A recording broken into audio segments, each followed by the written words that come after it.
इस नए विश्लेषण में आपका बहुत बहुत स्वागत है। आज हम एक ऐसे विषय पर बात करने वाले हैं जो हर उस इंसान के लिए बेहद जरूरी है जो अपनी निवेश यात्रा का पहला कदम उठाने जा रहा है। सच कहूं तो बाहर से देखने पर निवेश की यह दुनिया काफी जटिल और डरावनी सी लग सकती है ना?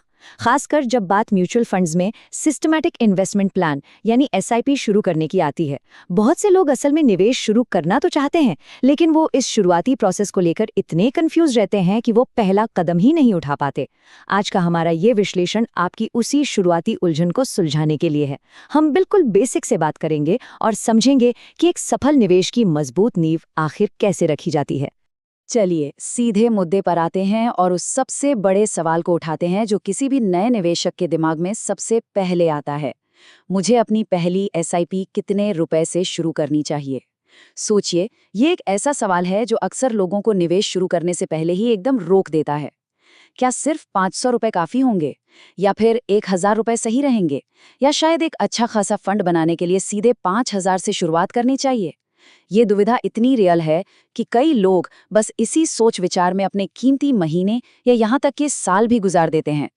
तो सबसे पहले बात करते हैं इसी टॉपिक पर, यानी पहली एसआईपी की उलझन।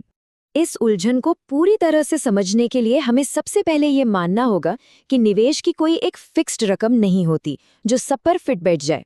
हम अक्सर इंटरनेट पे या अपने दोस्तों से पूछते हैं कि भाई कितने से निवेश शुरू करना चाहिए, लेकिन असल सच्चाई ये है कि हर इंसान की फाइनेंशियल कंडीशन, उसकी कमाई और उसके खर्चे एकदम अलग होते हैं। किसी और की नकल करना यहाँ बिल्कुल काम नहीं आता। इसके बजाय आपको कुछ असली पैमानों पर ध्यान देना चाहिए। सबसे पहले आती है आपकी आय, यानी आपकी महीने की कमाई कितनी है। उसके बाद आती हैं आपकी आर्थिक जिम्मेदारियां, जैसे घर का किराया, ईएमआई या परिवार का राशन पानी। इन सब जरूरी खर्चों को हटाने के बाद जो पैसा बचता है वही आपके निवेश के लिए है। फिर आपको देखना है अपने भविष्य के लक्ष्य। क्या आपको घर खरीदना है या रिटायरमेंट के लिए पैसा जोड़ना है? और लास्ट में आपकी जोखिम उठाने की क्षमता, यानी रिस्क प्रोफाइल। क्या बाजार गिरने पर आपको घबराहट होती है? बस इन्हीं 4 बातों को मिलाकर ये तय होता है कि आपके लिए सही शुरुआती रकम क्या होनी चाहिए। अब आते हैं इस विश्लेषण के दूसरे और बहुत ही क्रिटिकल हिस्से पर, इंतजार करने का नुकसान। देखते हैं कि लोग अक्सर गलती कहाँ कर बैठते हैं। जब लोग बिना सोचे समझे किसी परफेक्ट बड़ी रकम के इकट्ठा होने का इंतजार करते हैं, तो उस इंतजार की एक बहुत भारी कीमत चुकानी पड़ती है।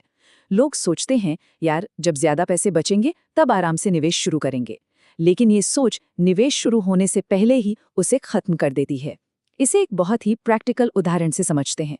मान लीजिए किसी की सैलरी 20,000 रुपये महीना है। अब अगर वो इंसान फुल जोश में आकर हर महीने 10,000 रुपये की एसआईपी शुरू कर दे तो क्या होगा? ये पूरी तरह से अव्यावहारिक है।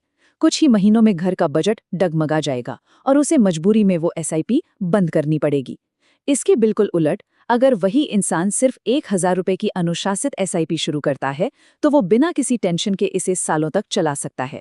और यही प्रैक्टिकल नजरिया लॉन्ग टर्म में एक बड़ा वेल्थ बनाने की असली चाबी है। और यही वो कड़वी सच्चाई है जिसे अक्सर इग्नोर कर दिया जाता है। ये जानकर सच में हैरानी होती है कि कितने सारे लोग सिर्फ इसलिए निवेश की दुनिया में कदम नहीं रखते क्योंकि उन्हें लगता है कि अरे यार 500 या 1000 रुपए से क्या ही महल बन जाएगा। ये सोच कि निवेश के लिए किसी बड़ी रकम का होना बहुत जरूरी है, आपकी वेल्थ क्रिएशन के रास्ते की सबसे बड़ी रुकावट है। छोटी शुरुआत करने से हिचकिचाना ही वो मेन कारण है जिसके वजह से लोग लॉन्ग टर्म के बड़े फायदों से हमेशा के लिए चूक जाते हैं। इसलिए अब हम बात करेंगे हमारे तीसरे पॉइंट पर कि बड़ी रकम से ज्यादा निरंतरता क्यों जरूरी है। इस पॉइंट पर आकर निवेश को देखने का हमारा नजरिया पूरी तरह से बदलना बहुत जरूरी है। देखिए, असली गेम इस बात का नहीं है कि आप कितनी बड़ी रकम लगा रहे हैं, बल्कि असली गेम इन्वेस्टर के बिहेवियर और उसकी आदतों का है। अगर आपका सारा फोकस सिर्फ पैसों के अमाउंट पर रहेगा तो निराशा ही हाथ लगेगी। तो क्रूशल पॉइंट क्या है? वो है ये 3 चीजें जिन्हें हम एसआईपी का ब्रह्मास्त्र कह सकते हैं। पहला है निरंतरता, यानी बिना रुके हर महीने लगातार निवेश करना। दूसरा है अनुशासन, मार्केट चाहे ऊपर जाए या नीचे पैनिक किए बिना अपनी एसआईपी चलाते रहना। और तीसरा है समय, अपने निवेश को ग्रो होने के लिए भरपूर टाइम देना। जब ये तीनों एक साथ मिलते हैं तो कंपाउंडिंग का असली जादू शुरू होता है। ये कंपाउंडिंग शुरुआत में भले ही आपको बहुत धीमी लगे, लेकिन कुछ सालों बाद यही आपकी छोटी सी रकम को एक विशाल पहाड़ में बदल देती है। इसीलिए हमेशा ये सलाह दी जाती है कि शुरुआती रकम का एकदम आरामदायक होना बहुत ज़रूरी है। एक छोटी लेकिन लगातार चलने वाली एसआईपी उस बड़ी एसआईपी से लाख गुना बेहतर है, जिसे आपको 2-4 महीने बाद ही रोकना पड़ जाए। हमेशा याद रखिए, निवेश कोई 100 मीटर की फर्राटा दौड़ नहीं है, ये एक मैराथन है। और मैराथन जीतने के लिए शुरुआत में ही अपनी पूरी ताकत लगाने के बजाय एक ऐसी स्पीड पकड़नी होती है जिससे आप फिनिश लाइन तक आसानी से बनाए रख सके। अब आगे बढ़ते हैं एक बहुत ही शानदार और स्मार्ट तरीके की तरफ, जिसे स्टेप अप स्ट्रैटेजी कहते हैं। अब आपके मन में ये सवाल जरूर आ रहा होगा कि अगर शुरुआत छोटी रकम से ही करनी है तो फिर भविष्य में वो बड़ा फंड कैसे बनेगा। इसका एक बहुत ही चतुर और प्रैक्टिकल सॉल्यूशन है ये स्टेप अप स्ट्रैटेजी। ये एक ऐसा फ्रेमवर्क है जो आपको बिना किसी भारी फाइनेंशियल दबाव के आज ही निवेश शुरू करने की ताकत देता है। आप इसे उन लोगों के लिए एक जादुई हथियार मान सकते हैं जो आज छोटे लेवल से शुरुआत करना चाहते हैं लेकिन फ्यूचर में तेजी से अपनी वेल्थ बढ़ाना चाहते हैं।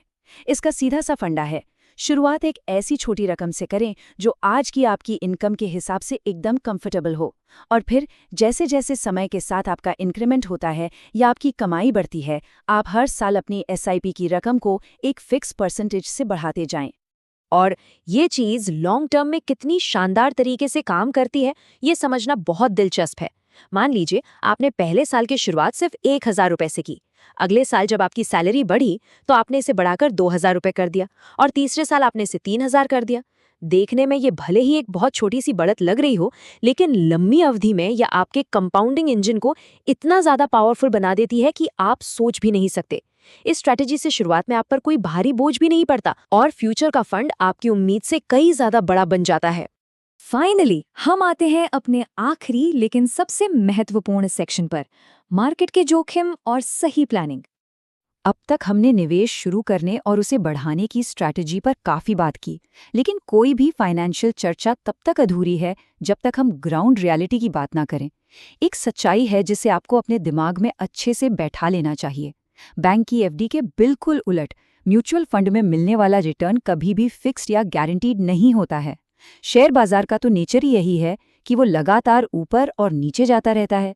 इसी वजह से कोई एक परफेक्ट फंड या कोई एक परफेक्ट अमाउंट दुनिया के हर इंसान के लिए सही नहीं हो सकता। हर किसी की बाजार के उतार चढ़ाव को झेलने की कैपेसिटी बिल्कुल अलग होती है। और इसीलिए भविष्य में एक बड़ा अंतर पैदा करने के लिए प्रॉपर प्लानिंग का होना बेहद जरूरी है। ये 3 चीजें किसी भी सक्सेसफुल इन्वेस्टमेंट का बेस होती हैं। अपनी कंडीशन के हिसाब से एक सही रकम तय करना, अपने गोल्स के लिए एक स्पष्ट समय सीमा यानी टाइम होराइजन डिसाइड करना कि आपको पैसा 5 साल बाद चाहिए या 20 साल बाद, और अपनी रिस्क प्रोफाइल के हिसाब से सही निवेश विकल्प चुनना। जब ये तीनों चीजें एक साथ सही बैठती हैं, तभी असल वेल्थ क्रिएशन होता है। इसके साथ ही इस बेहद जरूरी वैधानिक चेतावनी को भी हमेशा याद रखना चाहिए। म्यूचुअल फंड बाजार के जोखिमों के अधीन होते हैं। किसी भी फंड में अपना पैसा लगाने से पहले उससे जुड़े सभी डॉक्यूमेंट्स को ध्यान से पढ़ना और ये समझना कि आपका पैसा आखिर कहाँ निवेश किया जा रहा है, एक स्मार्ट और जिम्मेदार निवेशक की निशानी है। ये कोई डराने वाली बात नहीं है, बल्कि पूरी अवेयरनेस के साथ आगे बढ़ने का एक सही तरीका है। तो इस पूरे विश्लेषण के बाद मैं आपको इस एक सवाल के साथ छोड़ना चाहूँगा। क्या एक परफेक्ट समय या परफेक्ट रकम का इंतजार करना वास्तव में आपके आर्थिक भविष्य को सुरक्षित कर रहा है या फिर उसे दांव पर लगा रहा है? सच्चाई तो यही है कि निवेश शुरू करने का सबसे अच्छा समय आज है, और सबसे अच्छी रकम वही है जिससे आप आज शुरुआत कर सकें। अगर आपको ये विश्लेषण काम का लगा हो तो इसे उन लोगों के साथ ज़रूर शेयर करें जो अपनी फाइनेंशियल जर्नी शुरू करने में हिचकिचा रहे हैं। ऐसे ही आसान और स्पष्ट विश्लेषणों के लिए हमारे साथ जुड़े रहें। अपना कीमती समय देने के लिए बहुत बहुत धन्यवाद।